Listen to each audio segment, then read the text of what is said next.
Igreja, sinta-se em casa. Vê se o som tá bom agora aí. Aí, ó. Aê. Sinta-se em casa, pastor. Tá nervoso? Não, mas fica à vontade, nem eu, pastor. É, Não sei se é o Ricardo Gentili ou se é o Danilo Escudeiro. eu acho que é o Ricardo Xing Ling Gentili, né? Nós somos uma adaptação, pastor. Mas, assim, primeiro, pastor, seja bem-vindo. Acho que a gente quer fazer um tempo de edificação. Mas eu preciso primeiro saber como chamar o senhor. Pastor, apóstolo, bispo, reverendo. Como que nós podemos chamar aqui, pastor, para essa conversa? Pode ser sumo sacerdote. Sumo sacerdote. Temos aqui o... Sumo sacerdote Então não. temos aqui o sumo sacerdote essa noite. Pastor. Pastor, tá bom? É mais curto o nome, né? Acho que a gente ganha um pouquinho de tempo, né? Embora poucas pessoas sabem que o termo pastor tem muito pouco na Bíblia, sabia disso?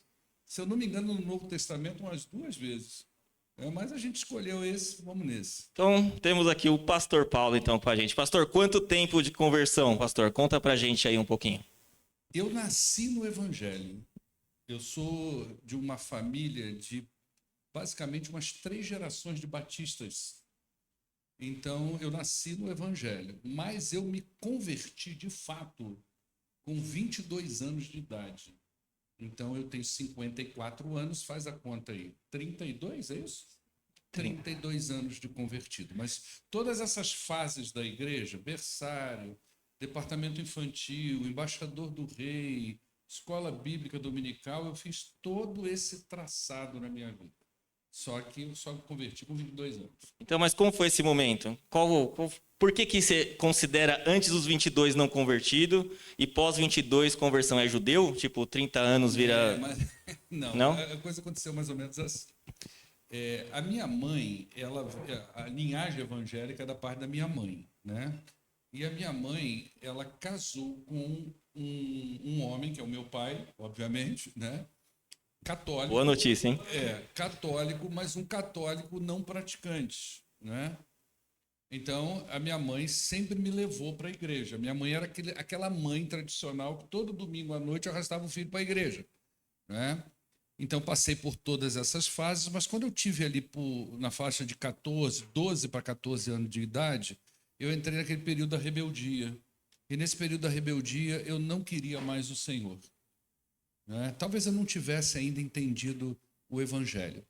Então, eu passei aí, desse período de 13, 14 anos até os 22 anos, foi minha idade das trevas, né? E aos 22 anos, a minha mãe fez uma coisa que ela não tinha feito antes. Porque até então, o que minha mãe fazia? Ela me levava para a igreja. Só isso. Mas lá, a partir dos meus 19 anos, 20 anos, ela começou a me evangelizar e me discipular. E aí foi nesse processo de evangelização e discipulado da parte da minha mãe que eu, de fato, entreguei numa noite a minha vida ao Senhor Jesus e, literalmente, de ir à frente chorando e entregar. E eu tinha mais 10 comigo e eu fui um desses 10 que naquela noite entreguei a vida a Cristo. E sinais, pastor, depois disso são automáticos? Então, o que aconteceu depois? Eu senti literalmente um fenômeno que minha mãe sempre me dizia, que escamas cairiam dos meus olhos. E realmente alguma coisa mudou dentro de mim. Só que a gente, quando está no mundo, a gente aprende a pecar. E alguns hábitos a gente traz. E quando esses hábitos começaram a aparecer, ele se confrontou com a nova natureza. E aí sim nós tivemos um confronto interno muito grande, e aí veio muitos dias de oração, muito choro dentro de casa, na presença do Senhor, ao som de louvores, e ali nós fomos, eu falo nós, mas sou eu fui entregando a vida a Cristo e realmente num processo de mudança a partir desse encontro com Jesus Cristo. A vocação pastoral, ela veio logo em seguida ou foi um processo mais longo? Como que apareceu isso aí na vida do senhor? Então, às vezes eu fico me perguntando o seguinte, o que é vocação? Parece que a gente tem que ter um lance espiritual, né? E quando eu vou para a Bíblia, eu vejo que talvez a palavra mais adequada seja chamado. Embora tem gente que tem vocação para as coisas, né? Mas eu acho que eu estou mais no campo do chamado. Então, quando eu me converti, que eu comecei a frequentar a escola bíblica dominical, eu fui para a classe do pastor. E lá na classe do pastor, ele me pedia para orar, mesmo sem eu saber, mas eu fazia a oração e ele achava que era legal, né? Um ano depois, me elegeram professor de escola bíblica dominical, foi onde eu conheci a Marina. A Marina foi minha aluna de escola bíblica dominical. Motivo para vir para a escola bíblica, viu, pessoal? Ela era Conhece minha pessoas aluna por na escola casamento. bíblica dominical, Tá vendo? né? E isso aí tem um baracutaco aí muito doido aí nesse negócio. Totalmente espiritual, né? Aí o que acontece? A minha sala era do lado da sala do pastor, até que um dia ele teve a ideia de me chamar para pregar. Aí eu virei para ele e falei assim: o senhor deve estar me confundindo com alguém. Não sou eu essa pessoa. Não, porque eu tenho um pouco de fobia social, então para mim era uma vergonha. Uma pessoa que ia no púlpito, para mim, era um herói, não é? Então eu falei: pastor, senhor, me desculpa, mas isso nunca vou fazer, não é? Mas o chamado, isso foi muito interessante, porque não foi eu necessariamente que me chamei, e nem a minha família. Pelo contrário, eu achava assim legal, eu senti uma coisa, mas nunca me autodenominei um chamado. Quem me chamou foi a igreja. Quer dizer, quem reconheceu o chamado foi a igreja. A igreja viu e a igreja enviou. Não foi uma coisa que partiu de mim. Um dia eu amanheci e falei assim: quero ser pastor. Não foi assim. Foi a igreja que percebeu o chamado. Ela me viu trabalhando, entregando a minha vida ao Senhor. Ela me viu com a mão na massa e ela entendeu: acho que você tem um chamado para além de ser membro da igreja. E eu tinha feito uma oração junto com a minha esposa que nós não queríamos passar por essa vida sem sermos úteis para o Senhor. Mas não no sentido de ser pastor, nada disso. Úteis na igreja. A minha filha foi criada dormindo em rodapé de igreja. Igual a Catarina, deve estar deitada em algum lugar aí. A gente trabalhou muito dentro da igreja, eu trabalho na igreja desde que me converti. Então a igreja viu eu trabalhando e dentro desse trabalho ela entendeu: acho que você tem um chamado que é para além de ser membro. E aí me enviou para o seminário. Me enviou, me sustentou, me consagrou, enfim. Qual seminário? Foi o Batista de Niterói. Hoje é a Faculdade Batista de Niterói. Confessional, então. Totalmente. Eu sou batista, meu filho, de raiz. Então a gente tem que inventar aqui um debate, alguma coisa mais acalorada aqui depois. Quem é sua referência na caminhada cristã, pastor? Algum teólogo, alguém que inspirou, um escritor? Eu sou de uma época que é um pouquinho diferente de hoje. Hoje se fala muito, principalmente no meio batista também, na bendita da tutoria. Eu não tive tutoria, eu não fui tutoriado. Lá a gente formava e era lançado logo dentro de uma igreja e você lá o pau quebrava, né? Mas aqui, do ponto de vista humano, a minha mãe sempre foi minha referência de crente, né? Tanto que nos primeiros anos da minha vida cristã, quando eu orava ao Deus da minha mãe. Então, quando eu orava, eu sempre falava com o Senhor como sendo o Deus da minha mãe, né? Então, ela sempre foi minha referência. Agora, eu tenho heróis. Heróis eu tenho. Por exemplo, eu tenho herói, o rei Davi é o meu herói do Antigo Testamento. Eu acho incrível a história dele, por isso que eu dei o nome do meu filho de Davi. Não foi simplesmente pôr, mas pela visão que eu tenho do rei Davi. O apóstolo Paulo é um herói para mim, eu tenho ele como um herói também. E o Senhor Jesus, que é o suprassumo do herói, né? Que ele também, para mim, ocupa a Liga da Justiça, ele está na cabeça.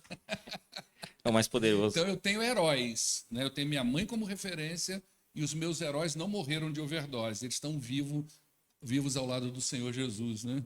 Algum escritor? Olha, assim que eu comecei na minha conversão, eu lia muito Max Lucado e Philip Yancey, né? Eu não sei se eles não estavam começando naquela época, mas eles tinham muito... Relevância, não. Eles eram muito proeminentes, esses dois autores. Então, eu li muito. Inclusive, recomendo um livro do Philip Yancey chamado Alma Sobrevivente. E ele vai falar como que é ser crente, como que ele sobreviveu a despeito da igreja. Interessante. Qual o maior mico que o senhor já passou como pastor na frente da igreja, assim, em algum momento? Então, mico eu acho que eu passo todo domingo, né? Mas o maior, né? Teve uma Tem os iguais e aí o maior, escolhe um. Eu não era pastor, eu era seminarista Isso é uma coisa que marcou, né? Eu acho que eu já devo ter contado aqui na igreja, eu era seminarista. E segunda-feira, normalmente, é a folga do pastor, né? E o pastor lá da nossa igreja estava de folga. E um rapaz que batizou comigo, o tio dele havia morrido. Ele ligou para o pastor e pediu para o pastor fazer o enterro lá no velório, né? Embora o tio não fosse crente. O pastor ligou para mim e falou: Paulo, é o seguinte, eu estou em Maricá, que a família dele é de lá. Tem condições de você ir lá e tal? Eu falei, não, vou sim e tal, né? Aí coloquei minha roupa de seminarista, que naquela época era uma calça dessas que usa interno, de tergal, que a gente chama, né? Botei naquela época, me lembro que era uma camisa de botão quadriculada, e fui eu para a capela. E quando eu fui entrando assim, era um cemitério grande lá em São Gonçalo, não sei se era no Barreto ou em São Gonçalo, e tinha várias capelas, sabe? E a dele era a última. E à medida que eu ia chegando, lá ela era muito cheia de gente.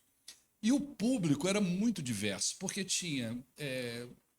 Vou pensar, né? Hoje a gente não pode nem falar direito, né? Mas tinha muita gente, parecia que estava doidona de cachaça, tinha gay, tinha travesti, tinha de tudo. E eu cheguei lá para fazer esse velório com o coração na mão. Só tinha eu e esse cara de crente. E aí vai, o católico faz a missa, o espírita foi lá e bota moedinha e manda bilhetinho, conversa com o morto, pede para falar com não sei quem, faz um movimento espírita. Chegou a minha vez. Falei, nosso Deus. E para mim, o maior mico ali, sabe qual foi, Ricardo? O texto que eu escolhi, gente. Adivinha? Eu abro a Bíblia em Romanos e leio o seguinte texto: o salário do pecado é a morte. Gente, aquilo me deu um gelo na hora. Eu falei assim, acho que fiz besteira nesse velório.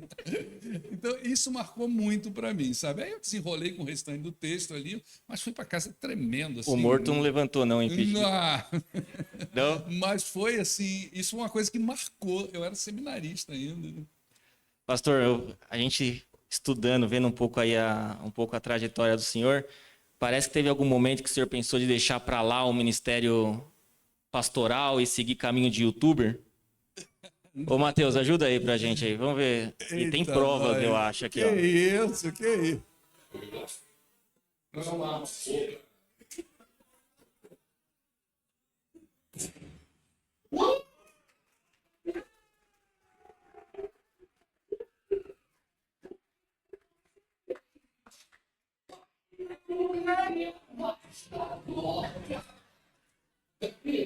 Tirei 262 de vida no cara. Vou com tempo só. Aí esse bateu até o outro, hein? Tá bom aí, Matheus. Pensou em desistir? Isso aí, youtuber, pastor? Meu filho, aí, entendeu? Isso aí é o seguinte. Isso foi. Eu queria incentivar o Davi, né? Ele estava mexendo com o YouTube e tal, e eu fiz uns Os vídeos, não, youtuber, dá um like no canal, Pai Noob. O Pai Noob, inclusive, porque esse jogo aí, gente, ele foi uma questão assim muito doida, sabe? A Paula que descobriu, não foi, Davi, esse jogo? Foi você? Mas você e a Paula jogava. Aí o Davi um dia chegou e falou, pai, tem um jogo, não sei o que. Eu falei, mas como é que é? É realista? Ele falou, não, é cartoon. Eu falei, isso não presta, não. E aí eu fui jogar. Só que esse jogo, ele é muito... Tem tempo, Ricardo? Tem. Daqui a pouco a gente vai entrar na polêmica aqui, aí, mas tem tempo. Olha só o que aconteceu. Esse jogo aí, e era na época raizona mesmo, que agora lançou de novo o Raiz, e agora até estou jogando mais um pouquinho, porque lançou esse Raiz aí. Mas isso aí era a época raizona mesmo, sabe? E aí, esse jogo, ele tem muita solidão, porque você cai no mapa lá eu andava muito pelas brechas do mapa, né? E de repente você chutava aquele espaço, de repente o cara constrói na sua frente, e aquilo mexia com as minhas emoções. Eu falei um dia assim, gente, naquela época eu tinha o quê? 48 anos, sei lá, 40, não sei quanto tempo tem isso aí. Falei assim, não é possível. Eu cresci vendo Rambo, Arnold Schwarzenegger, e como assim? Eu tenho que ganhar dessa molecada. Eu tenho que ganhar deles. Aí eu criei a estratégia do Pai Noob, as estratégias painubianas. Aí um dia, quem joga Fortnite aí sabe que tem no mapa raiz tem um lugar chamado Bosque não sei das quantas. Bosque, isso, cheio de árvores, né? Aquela coisa, não é aquele que tem aquela lama, não, é só árvore mesmo, né? E aí a final foi lá. E eu vim, eu falei, vou usar a estratégia de Rambo, né? Isso era a hora do almoço. Vai eu lá, passou na espreita o mapa inteiro e eu olhando. E eu falei, Davi, tem 10 vivos e eu sou um deles. E vai, e vai. Quando tal, ficou eu e mais 2 caras nesse bosque. Um levantou uma torre enorme, eu não fazia nem ideia do que era fazer uma construção. E o outro levantou na minha direita uma outra torre enorme. Eu falei, e eu atrás de uma árvore, de coração. E os caras. E pum, matou o cara. E o cara caiu mole na minha frente. Já devia estar com 10% de vida. Eu só saí de trás da árvore, igual o Rambo. Mas eu gritei muito. Eu fiquei. Hã? Camper. Vale sim, ganhei, foi minha primeira, hoje eu já ganhei mais de 100 vezes, né? Mas foi minha primeira vitória e eu berrava dentro de casa, eu ganhei, eu falei que eu podia ganhar essa molecada, é o que é, eu cresci vendo o Rambo, meu boneco era o Falcon, e ganhei, foi muito louco. Se dominar a soteriologia igual conhece Fortnite...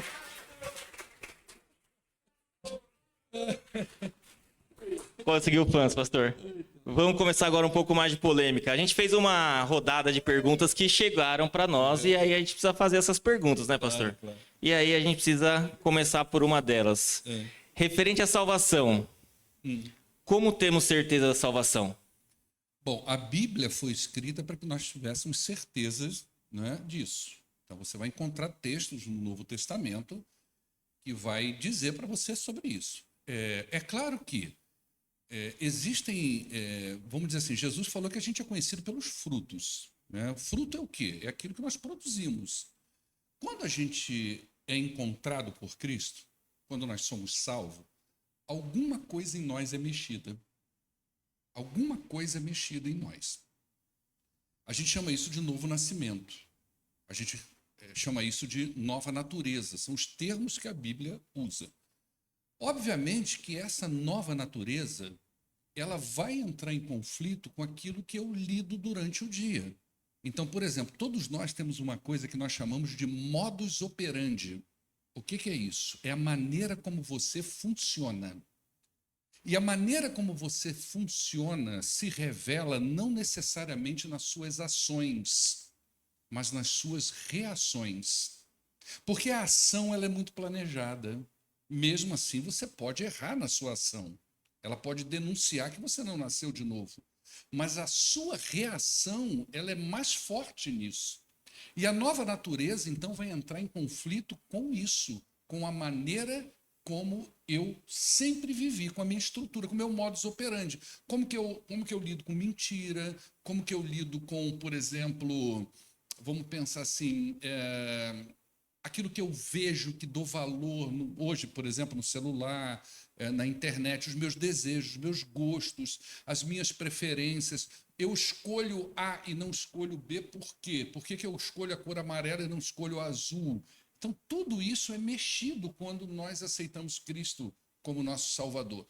Então, nós entendemos que estamos sendo salvos, que fomos salvos, desculpa, quando nós começamos a ter esse conflito dentro de nós. E não só isso, começa a ter em nós, por exemplo, isso foi uma coisa que aconteceu muito comigo, um desejo fora do comum de ler Bíblia e orar, de aprender, de querer saber, de querer santificar, de querer mudar a minha vida. E eu me lembro uma vez, Ricardo, que eu trabalhava numa loja nessa época, para você entender como é que funciona. Eu trabalhava numa loja e, nessa época, eu era aquele funcionário que não tinha funcionário acima de mim. Acima de mim eram só os meus patrões. É igual o pastor hoje, né? É. Ninguém acima. Então, assim, só que eu tinha os meus patrões, que eram os donos da loja. Então, a operação de nota fiscal dessas coisas era feita por mim. Então, eu atendia órgãos militares, prefeituras, licitações, eu era o elo. E muitas notas fiscais era assim, o cara ia lá comprar, ele vinha de um condomínio ou de alguma coisa, e ele falava assim, olha, eu vou comprar aqui, mas eu quero 10%. Então, você tinha que manipular a nota para poder acrescentar ali, para poder dar aqueles 10% para o cara. E eu era a pessoa que fazia isso. E quando eu me converti, no dia que eu fui para o trabalho, uma semana ou duas depois, caiu uma nota dessa para eu fazer. E eu disse para o meu patrão que eu não faria.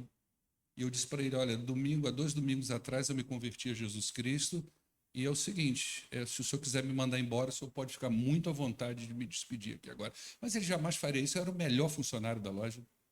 Não tinha como ele me mandar embora, né? Mas eu desafiei ele ali naquele momento. Então, alguma coisa muda na gente. Se a gente está na igreja e não mudou nada, alguma coisa errada. Atenção, né? Tem um sinal aí piscando aí.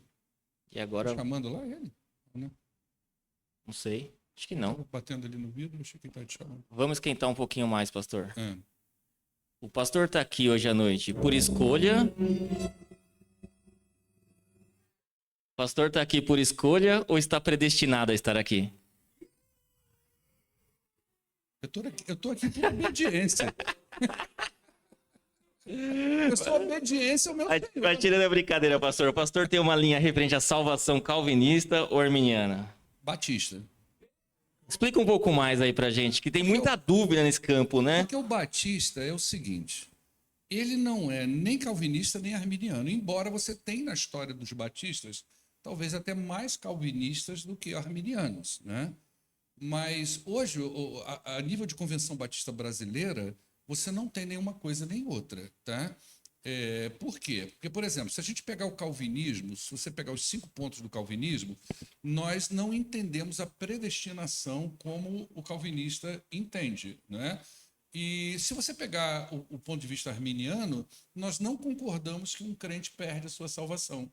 Então, o meu ponto de vista é um ponto de vista batista. Eu acho que a Bíblia, você tem aí 2000 anos de discussões teológicas nesse sentido, homens com uma cabeça muito maior do que a nossa debatem isso, pessoas, assim, você vai ver os dois lados, tem pessoas inteligentíssimas sobre isso, né? E é uma coisa que não fecha, é uma conta que não fecha. E quando eu leio a Bíblia, parece que eu entendo que tem hora que Deus não dá à pessoa o direito.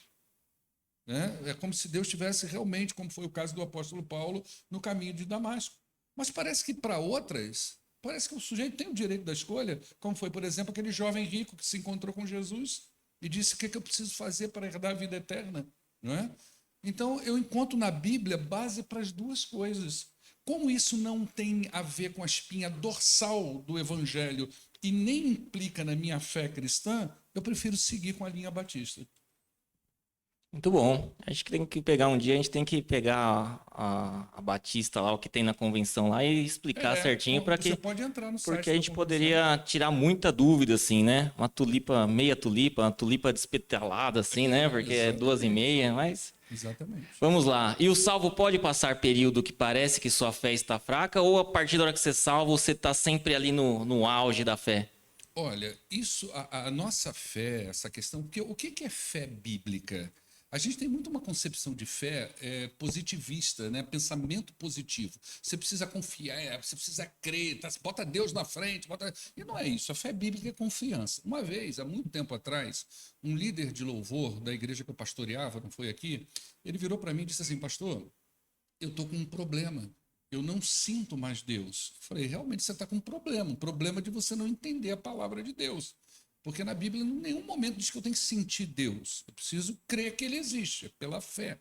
Não é? É claro que, às vezes, você passa circunstâncias na sua vida que você se sente fraco devido a alguma questão que você está vivendo, e você pode, naquele período, entender que você está distante de Deus. Não é? Só que, nesse momento, é uma grande oportunidade para a gente entender que não é por aquilo que nós merecemos ou pelo aquilo que nós fazemos.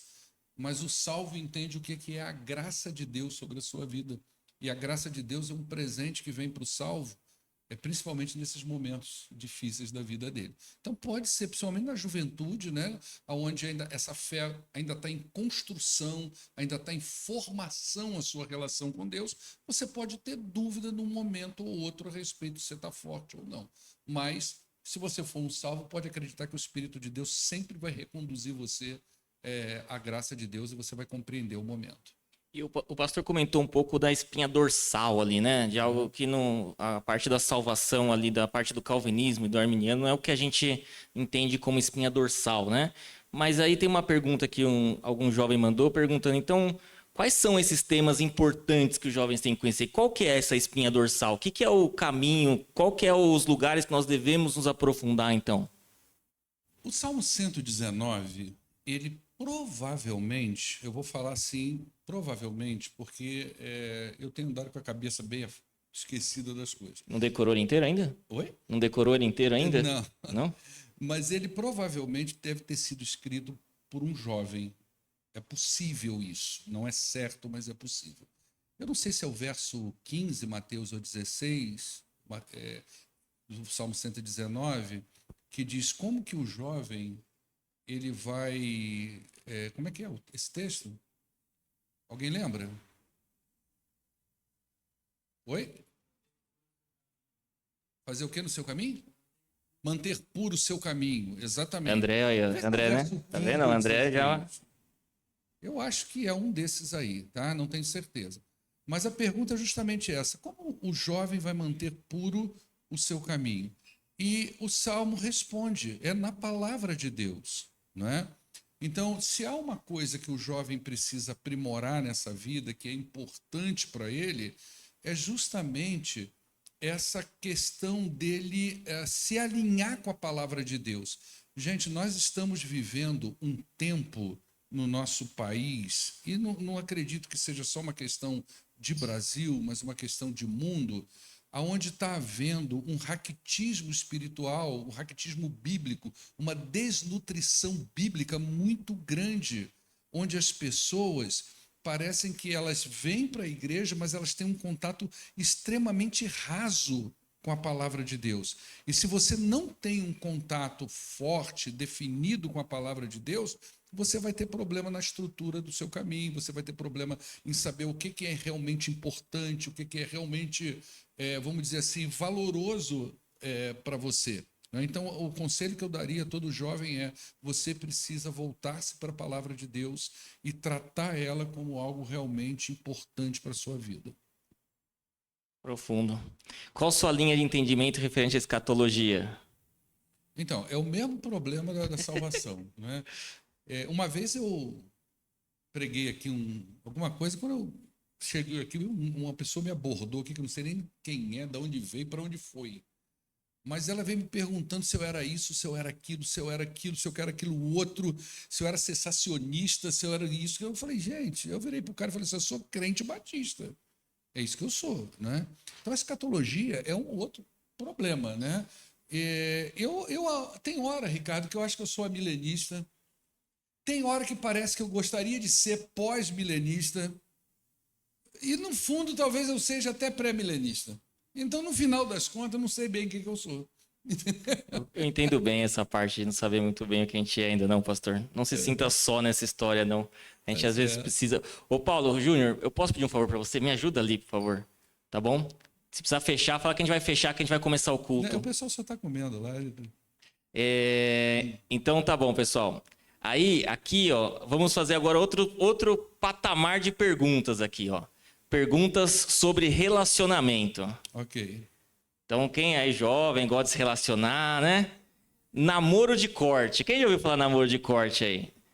Eu não sabia muito bem o que era isso, mas parece que é um namoro onde não tem beijo. É quase um casamento. É namoro de corte ou de corte? De corte ou corte? Corte. Corte, desculpa, corte, pessoal. né? É quase um casamento. O namoro de corte, então. Você não tem mais beijo, é quase um casamento, então. Qual a sua opinião sobre isso? Alguém aqui faz esse namoro, gente? Quem namora aí, levanta a mão e aderiu. O Cauê já ficou a bombachinha ali. Então, assim, eu não sei te dizer se é uma coisa que é melhor do que um namoro onde alguém dá um beijo na outra pessoa, né? Eu entendo que o namoro é um momento muito importante para o conhecimento, né? E é o que eu ensino para os meus filhos. Existem algumas coisas na vida que são muito importantes. A sua fé, a conversão, onde você vai trabalhar, porque é onde você vai passar a maior parte da sua vida, né? Imagina que as pessoas saem de casa cedo, passam o dia inteiro fora e voltam para casa. Então, onde você vai trabalhar, que você vai fazer é importante e com quem você vai casar. Principalmente em se tratando de um casamento cristão que a gente pressupõe que não tem divórcio, certo? Então, com quem você vai casar? Isso é fundamental. E o namoro é um momento extremamente importante para o conhecimento mútuo, porque às vezes eu atendo pessoas assim, de anos de casado e a gente começa a ver a pessoa falando algumas coisas sobre o casamento e eu pergunto assim, mas na época do namoro não... Isso. Havia, só que nega, acha que vai melhorar e nem sempre melhora. No geral, Piora. o bicho cresce até nas palavras, não é? Então você é o meu coelhinho, anos depois vira você é uma anta. Cresce até nas palavras, entende? Então o namoro é importante. Inclusive, o beijo pode ser algo importante. Se a gente pensar num namoro cristão, onde a gente presume, né, e ensina que não deve ter sexo antes do casamento, o beijo é o ponto de contato mais íntimo que você pode ter para identificar essas questões até da química que você tem com a pessoa. Então, não sei te dizer agora, não, pastor, eu quero fazer um namoro de corte, amém, vamos orar pela sua vida. Eu torço para minha filha escolher esse modelo. Ué. Eu tenho orado já nesse sentido, mas a certeza não dá para contar 100% não, né? Não dá. O filho foi meio machista a minha frase, mas eu vou melhorar pensando nisso. Vou orar pelos dois. Porque provavelmente a menina tem um pai também, né? Eu vou entender o lado dele.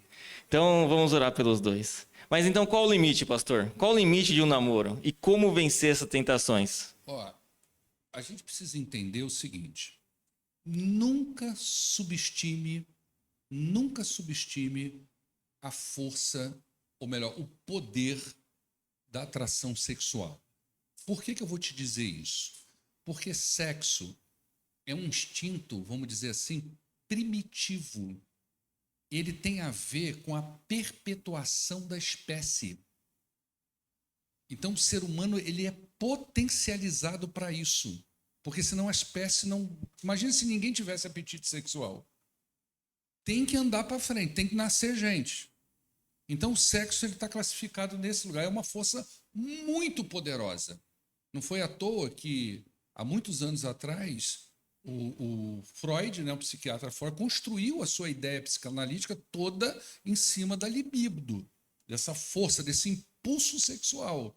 Então, nós estamos lidando com coisas poderosas. Se a gente está lidando com coisas poderosas, o que Jesus ensina sobre isso?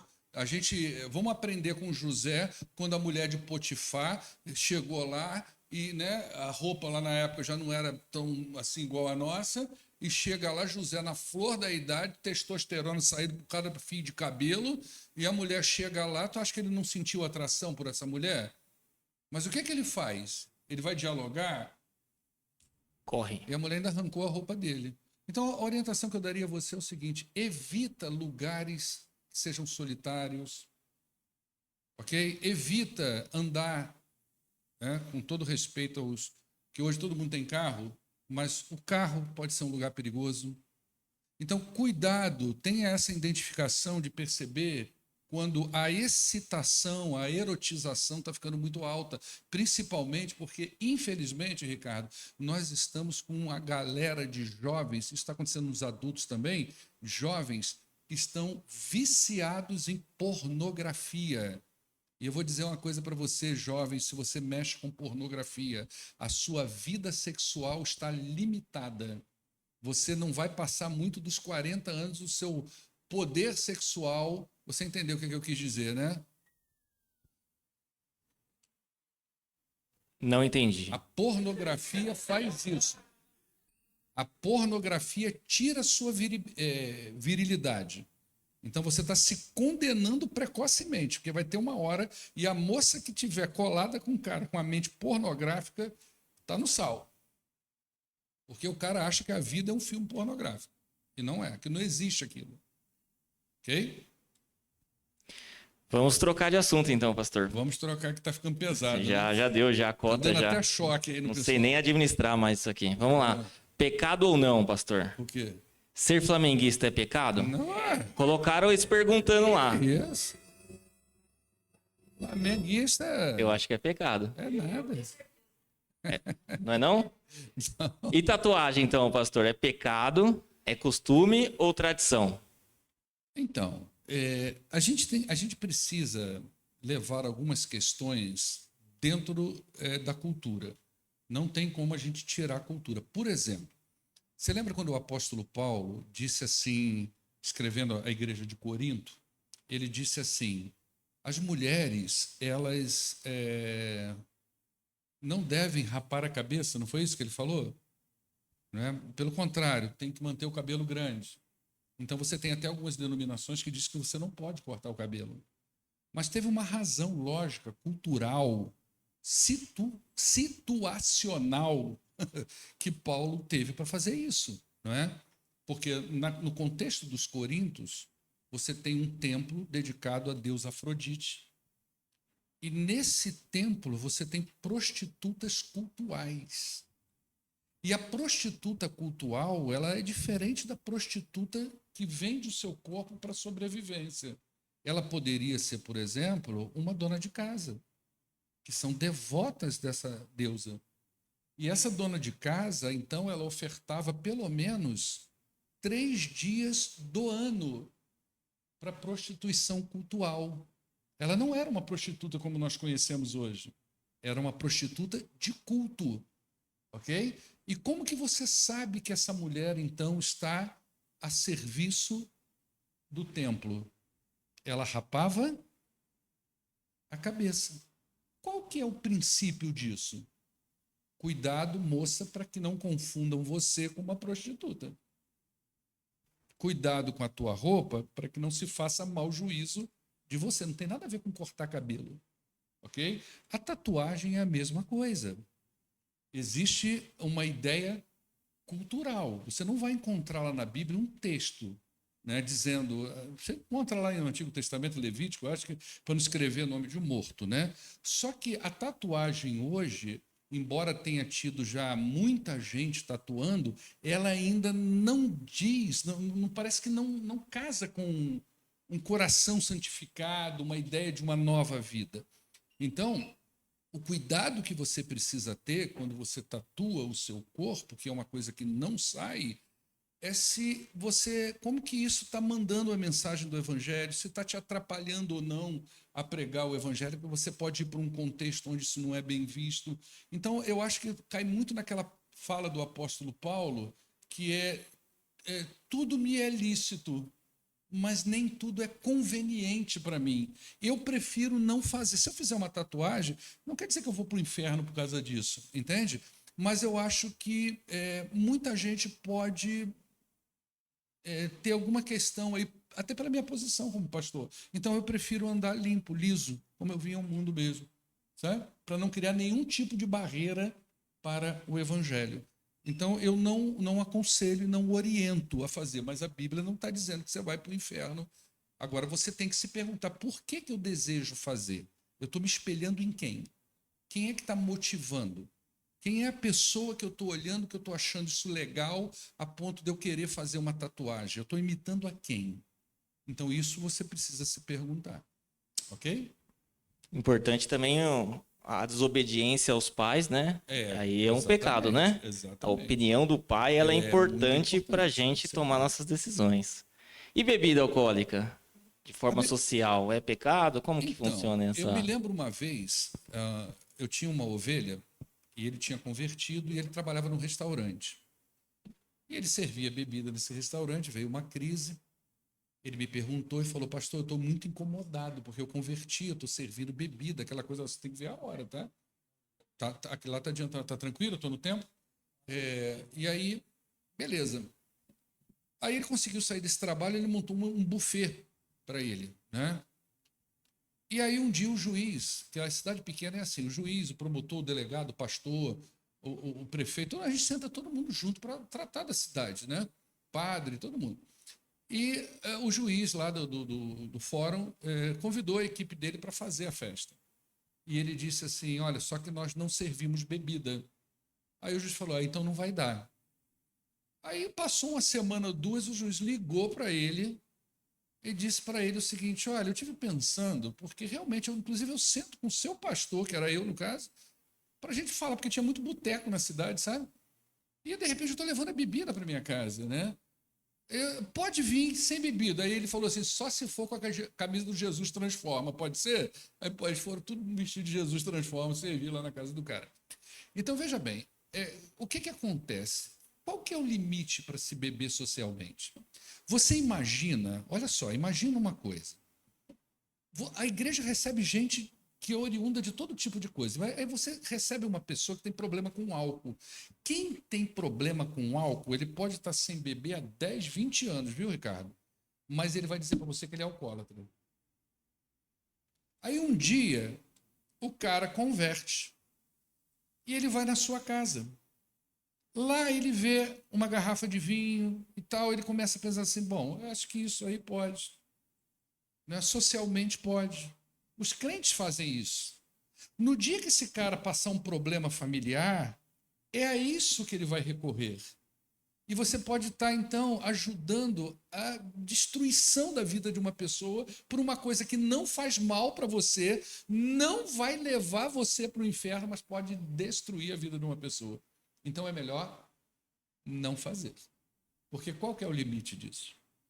Não é? Fica triste não, tá, gente? Você estava querendo beber alguma coisa? Eu, hoje não. Eu tô a trabalho. Tá todo mundo a fim de fazer uma tatuagem e tomar alguma coisa, né? Eu tô cortando a onda do pessoal aqui. Fica tranquilo, pastor. A gente tem que ouvir aquilo que a gente precisa ouvir, né? Acho que é o importante. E aí vamos caminhando aí para perguntas mais suaves, assim, para ver se a gente pode... Além dos encontros de sábado, onde mais o pastor acha que esses jovens aqui devem estar envolvidos e atuantes? Sabe o que eu vejo na Bíblia? Eu vejo muito assim. Parece que a gente tem uma fase da vida. Quando a gente passa dessa fase, nós somos instruídos pela palavra de Deus a auxiliar aqueles que estão naquela fase que a gente saiu, né?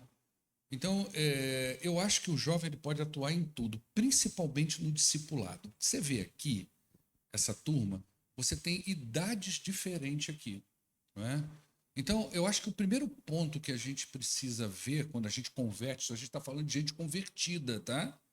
Quando você converte, quem que eu posso ajudar no meu grupo a caminhar na fé? Esse é o eixo da coisa. Então, eu acho que os jovens, se você hoje tem na faixa de 20 anos de idade, 18 anos de idade, tem uma galerinha aí de 12, essa galera que está lá em cima, que precisa de discipulado, que às vezes olha para você e diz assim: pô, eu queria ser igual aquele lá, né? E que precisa do seu discipulado. Então, o jovem ele pode ajudar em todos esses aspectos de serviço na igreja, mas o discipulado ele é fundamental. Fora isso, tem o serviço mesmo, né? Que inclusive a Paula trouxe para mim, Ricardo, acho que eu cheguei a comentar com você, não sei, ela falou assim: pai, eu tenho um projeto na mente. Eu até falei para ela: vamos botar o nome de Projeto Timóteo, que é pegar os jovens da igreja, só que depois a gente até transferiu isso para uma outra turma, e ver se a possibilidade deles fazerem estágios em todos os ministérios da igreja, não é? Olha, tem jovem aqui que gosta de vinho e trazer uma água para o pastor, vamos botar ele para estagiar no ministério diaconal. Tem jovem que é simpático, fica ali, vamos botar ele para estagiar com o introdutor. Tem jovem que gosta de falar, vamos botar ele para estagiar numa sala de escola bíblica. Quem sabe ele dá uma aula, se encontra lá, não é? Então, é esse movimento da juventude, né, que nós precisamos dentro da nossa igreja. E expandir, né, pastor? Porque quando a gente vê os jovens aqui, quando eu olho para os rostos aqui na frente, eu consigo ver gente do Ministério Infantil, eu consigo ver gente aqui que está ajudando sempre no serviço de carregar alguma coisa. Amanhã o louvor de manhã e à noite é quase unijovem, não sei se o senhor sabe, não. Amanhã é quase unijovem. É Igor, Áquila, o Andrei, o Lucas que está se metendo lá no meio lá, e o Júlio que toca baixo com a gente. Então é quase um unijovem. Então é expandir, é saber as áreas que a gente... E uma coisa interessante que, olha, só não pode ter ministério de não fazer nada. Isso não existe, tá? E aí eu tenho que tirar o chapéu para o Igor, para o João Pedro, o Lucas também. O Lucas está aqui, não? Está lá em cima. Qual Lucas? O Lucas do Tom. Ali, ó. Cadê ele? É aquele Lá no último banco ali, ó. Esses meninos parece que tá em tudo. É. Reunião de homens, eles estão aqui. Reunião de oração segunda-feira. Tem também. gente aqui. Eu não sei, acho que até na MCM esse menino aí. Vai fazer não sei o que, casa de recuperação. Na Mensageiras estava agora há pouco aqui eles. Então, assim, tem que entender isso, porque é uma galera que está, né, se movimentando. Não pode não fazer nada. Quando a gente sai daqui, sábado a gente trabalha muito para chegar aqui às 7 e fazer um... Então a gente chega aqui, a gente vê algumas pessoas trabalhando, quando a gente sai daqui, a gente comenta, né? Tem claramente alguns jovens que a linguagem de amor deles é serviço. Assim, é gente proativa que trabalha, que carrega, que arrasta. Então é saber o linguagem de serviço, aquele que não tem essa linguagem, como que a gente usa também bem, porque espaço tem. Tá precisando de ajuda, pastor? Muita coisa. Se quiser pegar uma fichinha de voluntário, tem lugar para trabalhar. Pode pegar a fichinha de voluntário que a gente arruma amanhã já lugar para ir trabalhar. Fica a dica, hein? O lanche do Brito amanhã. Então vamos para a próxima. Quais as principais diferenças que o pastor vê entre os jovens da sua geração e os jovens de agora? Então, Ricardo, assim, do ponto de vista cristão ou de vida mesmo? Sei lá, quem escreveu. Porque, olha só, eu fui criado numa época que não tinha celular, mas eu vou até te contar uma curiosidade. Eu sou dos primórdios do videogame. O Atari. Olha, porque na minha época, como é que funcionava? A gente ficava muito na rua. Eu tenho 54 anos, eu sei brincar de tudo. Eu sei rodar peão, eu sei jogar, não sei como é que você chama aqui, biloquê, biboquê. Já fiz muito campeonato disso. Bola de gude, carniça, pique-lateiro. Eu sei brincar de tudo. E a gente ia muito para as quitandas jogar, lá na época no Rio chamava totó. Pimbolim. Pimbolim, jogo muito aquilo ali. Sei brincar. E a gente tinha essas máquinas de gamer lá, né? Eu joguei muito Pac-Man, como é que é? Pitfall. Tinha uns de umas naves espaciais. Esse eu não conheci, não. Nossa, Deus, eu brincava muito disso. E quando o videogame chegou, eu falava, vou ter aquilo em casa, né? Então, o meu pai me prometeu um Atari. E eu fui lá no Ponto Frio, com meu tio, no dia anterior com meu pai, fizemos o cadastro, porque não saía o carnê, na hora, carnê, e tinha que pegar no outro dia. Vai eu e meu tio, a loja abria às 9, 7 da manhã eu já estava lá, meu tio sentado. Vou pegar o Atari. Tirei mó onda com a molecada toda, falei para todo mundo. E ele vinha com um cartucho de um jogo chamado Pitfall, que era tipo um Indiana Jones, sabe? Ah, joguei. Aí quando eu fui pegar o Atari, o homem da loja falou assim, o crédito do seu pai não foi aprovado. Nossa, eu quase bati no meu pai quando cheguei em casa. Então, naquela época, a gente tinha muita interação. Não pegou o Atari? Não peguei o Atari. Não peguei. Passei uma vergonha terrível. Mas o que acontece? A gente tinha muita interação. A gente era muito assim... Tinha aquela hora que todo mundo ficava esperando para reunir na rua. Então, a gente tinha muito isso, né? Hoje, eu vejo assim, há uma certa interação, mas ainda muita alienação, né? Talvez ficar de celular por causa da internet, que às vezes o jovem prefere ficar em casa conversando sem se mostrar, né? E isso acho que perde um pouco do contato e da distancia, né? Distancia muito. Né? Acho que é uma das sequelas negativas da tecnologia, né? Com certeza, com certeza. Então, pastor, nosso tempo está chegando no final. Queria agradecer o pastor pelo seu tempo. Acabou? As perguntas, sim. Agora... Não vai meter nenhuma. O Danilo tá ali me olhando de cara feia. O Danilo, eu não sei o que ele escreveu, ele tá não. me olhando de cara feia, ele quer meter... Já foi ele quer respondido. meter uma ali que eu tô sentindo, depois que ele botou aquele cabelinho de Clark Kent dele ali, ele quer meter uma pra mim ali que eu tô sentindo. Essa era a minha pergunta, pastor. Você quer que topa alguém fazer uma pergunta de bate-pronto e a gente queima roupa ou não? A queima-roupa? Olha, fica à vontade. Alguém tem alguma... Se o Danilo falou que a dele já foi respondida, meu amigo, eu tô em paz. Amém, Danilo? Alguém tem alguma pergunta que não mandou no grupo, adicional, alguma coisa que vocês têm dúvida? Nenhuma? Nem como ele conheceu a Marina na escola dominical, como que a gente faz isso aqui, como que a gente expande também nosso trabalho ministério. Quer que eu conte essa história rapidinho? Acho que vale, pastor, porque a gente tem mais uns 5 minutinhos aí. Presta atenção, gente. Olha só como é que foi. Presta atenção. Depois que eu converti, uma coisa que eu queria 3 coisas. Eu fiz 3 pedidos a Deus. que eu pudesse mudar de trabalho, porque eu sempre trabalhei muito, que eu tivesse meu carro de volta, porque eu tive que ter um acidente de carro para me converter, né? E uma família. E Deus cumpriu tudo isso, né? Mas no caso da Marina foi o seguinte, estava eu lá na igreja, converti com 22 anos, cheguei numa igreja que não tinha uma juventude linda como essa, não é? Era uma igreja mais idosa, e eu ficava o tempo todo com, não tem ninguém aqui que fecha comigo. E eu frequentava outra igreja, descobri a Terça Jovem, e eu rodopiava para lá e para cá, né? Mas dentro da igreja não tinha. Intencional, não tinha, né? Não. E a Marina morava na rua da igreja. E ela frequentava uma outra igreja num outro bairro. Só que tinha um rapazinho lá que começou a ter uma paquera, eles dois. E ela foi e falou para o pai. E o pai da Marina, muito severo, falou: você não pode ir mais nessa igreja, você só pode ir nessa aqui da rua. E eu lá orando. E detalhe, eu elegi um casal dentro da igreja que nós orávamos só por isso, pelo meu casamento. Era um casal da igreja que a gente tinha um dia na semana que a gente ajoelhava para orar, para que Deus levantasse uma pessoa para mim, sabe? E aí entrou a Marina lá na igreja. De castigo. Com duas irmãs, de castigo. Eu sentado lá no último banco, na hora que eu bati o olho, eu falei, é essa. É essa. Mas é revelação ou não, pastor? É revelação ou não? Isso é uma revelação ou não? Eu bati o olho mesmo, caçador. Pai noob. Não, o olho. Alfa, não tem jeito. Eu falei essa daí.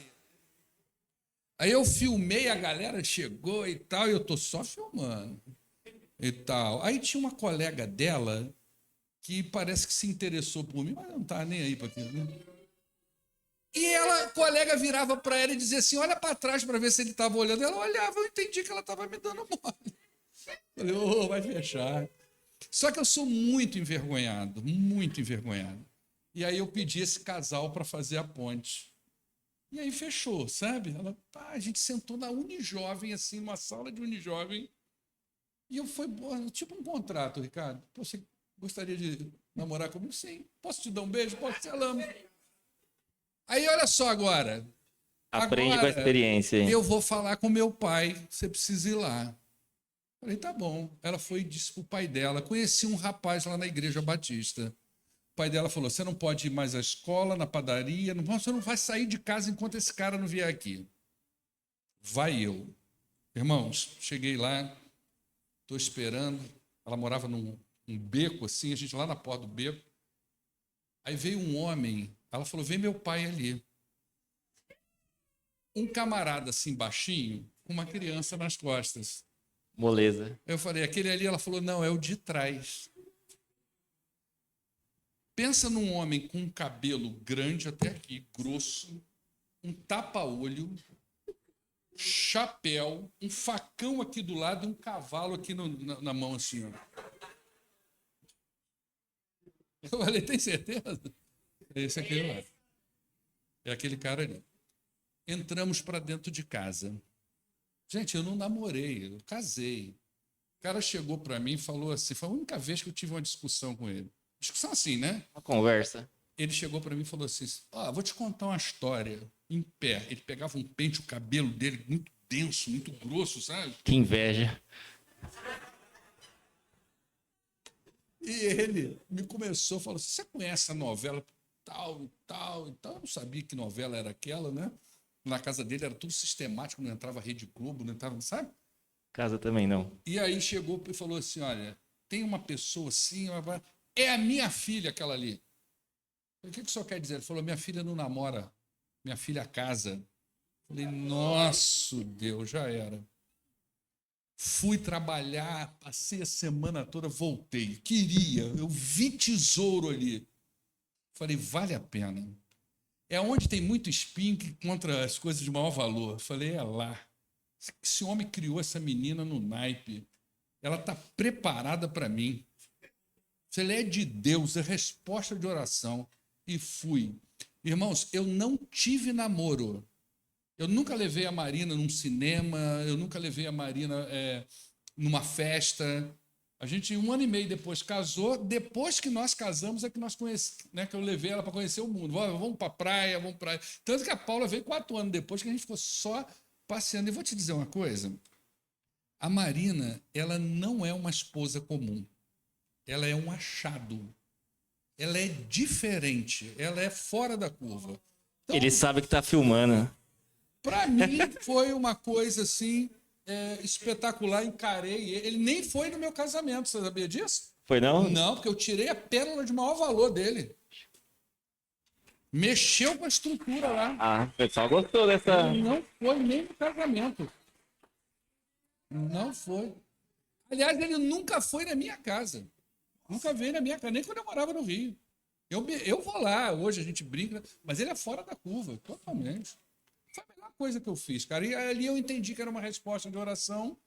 E a Marina, assim, ela tem uma visão ministerial, ela tem uma visão de reino, ela tem uma visão de espiritualidade que, para eu estar no ministério, precisava ser daquele jeito ali. Então, cachou o negócio. Foi uma coisa fantástica ali. Muito bom. Tá filmando, né, irmãos? Antes de mandar pra Marina, ela vai curtir essa parte aqui, ó. Vai ganhar uns pontinhos lá com a mulher, às vezes precisa. Então, pastor, muito obrigado. Deus abençoe pelo seu tempo. Muito bom esse momento pro pastor. Acho que parte do nosso trabalho é gerar mais comunhão com a igreja, né? A gente tem conversado e parte do que saiu desse grupo é como a gente aproxima da igreja, como que a gente trabalha mais junto. Então, conte com esse grupo, certo? Certo, grupo? Vai, responde aí, pelo amor de Deus. Aí, conte com esse grupo tá para servir a igreja. Aliás, Ricardo, olha só, vamos pensar aqui, quantas pessoas tem aqui dentro? 1, 2, 3, 4, 5, 6, 7, 8, 9, 10, 11, 12, 13, 14, 15, 16, 17, 18, 19. Deve ter umas 25 pessoas, 30 aqui? Umas 30 pessoas. 30 pessoas aqui. 21 tá vindo na quinta-feira no pequeno grupo. Só de jovens. É isso aí. Só de jovens. Se você ainda não veio... É para ter 30 nos 2 dias. Karine na liderança, não é? Karine e Paula na liderança do pequeno grupo. E Yuri como sendo treinada ali, ó. Já, porque o grupo está crescendo tanto que a gente não divide, Ricardo. A gente vai multiplicar. Esse grupo vai fazer assim, ó. Vai gerar 2 dele, outro. Só de jovens. É isso aí. Deus abençoe. Pastor, uma caneca. E nós gostaríamos de orar por você. Nós gostaríamos. É sua, é um presente de quem vier aqui na nossa conversa. E nós gostaríamos de orar pelo senhor. Acho que a gente sabe que o senhor ora muito pelos jovens. Quem vem de segunda-feira aqui na oração sabe que a igreja passa pelas famílias, pelos jovens, pelos ministérios. Quando se reúne a liderança da igreja, nós oramos pelos ministérios e os ministérios dos jovens é o que nós mais oramos, né? Então nós gostaríamos de retribuir. Acho que ninguém melhor do que orar pelo pastor do que o próprio filho do pastor. Isso não está combinado, não.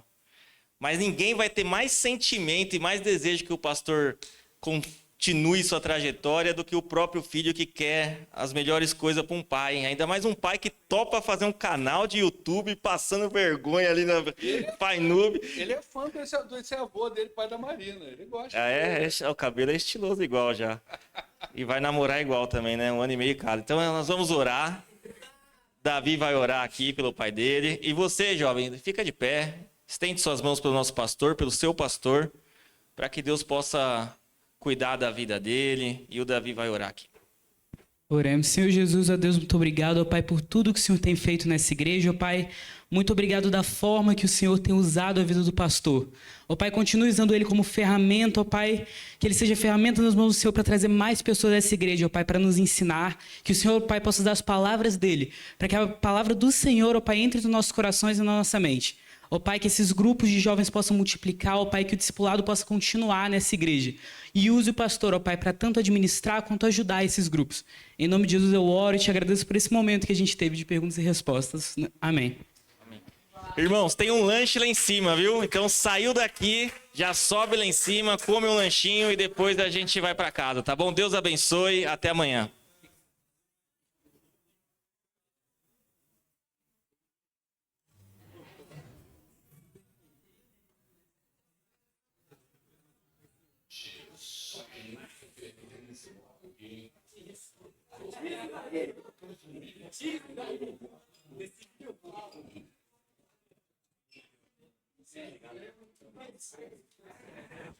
Ô, Matheus, você tá marcado, mano.